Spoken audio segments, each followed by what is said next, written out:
Bonjour, bienvenue sur ma chaîne Tout en souplesse. Aujourd'hui, je reviens vers vous avec une nouvelle recette, le halwa taba, appelé aussi torno. C'est un gâteau traditionnel algérien à base de farine, parfumé à la vanille ou au citron et parfois à l'anis. Il s'agit d'un gâteau sec qui n'est pas fourré. Comme sa préparation est simple, nécessite peu d'ingrédients. Il fait partie des gâteaux les plus populaires en Algérie, surtout sur la table de l'Aïd. Passons tout de suite aux ingrédients.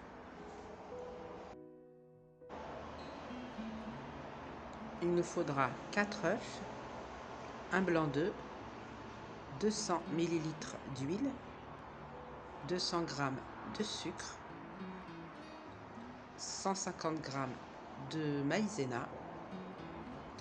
Il nous faudra une pincée de sel, 2 sachets de levure, 16 g, et j'ai préparé 400 g de farine.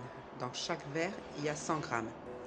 Mais j'aurais utilisé en tout 500 g plus 2 cuillères à soupe de farine. Et le bol à droite qui est filmé, c'est les jaunes d'œufs pour badigeonner le dessus. Donc dans un saladier, je mets les œufs, le sucre vanille, je fouette, j'ajoute l'huile. Ensuite, je vais ajouter la maïzena avec le sel et je vais incorporer la farine petit à petit. Donc comme je vous ai dit, j'ai utilisé en tout pour tout 500 g et j'ai ajouté 2 cuillères à soupe de farine. Donc il faudra bien faire attention pour la pâte, elle ne doit pas être collante, donc il faudra utiliser la main qui ne pétrira pas la pâte. Ensuite, je dispose la pâte sur la table, sur un plan de travail, avec un film alimentaire en dessous et au-dessus.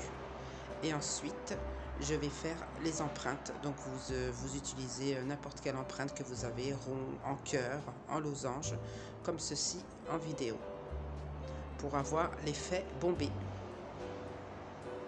Je vous laisse en image. J'ai déjà fait cette vidéo sur ma page, mais le son était trop fort par rapport à ma voix. Donc c'est juste un petit rappel. C'est un gâteau facile à faire, économique, et on le trouve sur toute la table algéroise. Et je continue ainsi de suite. Donc pas besoin de mettre la pâte au frais, elle se travaille directement après avoir rassemblé la pâte.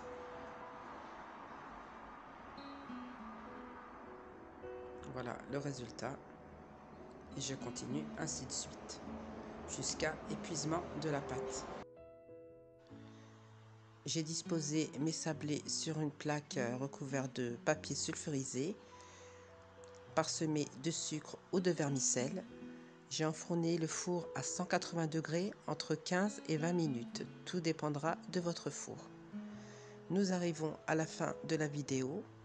J'espère que j'ai été clairvoyante. N'hésitez pas à me poser vos questions, j'y répondrai avec plaisir. En attendant les prochaines vidéos, les prochaines recettes de gâteaux pour l'Aïd, je vous dis à très bientôt.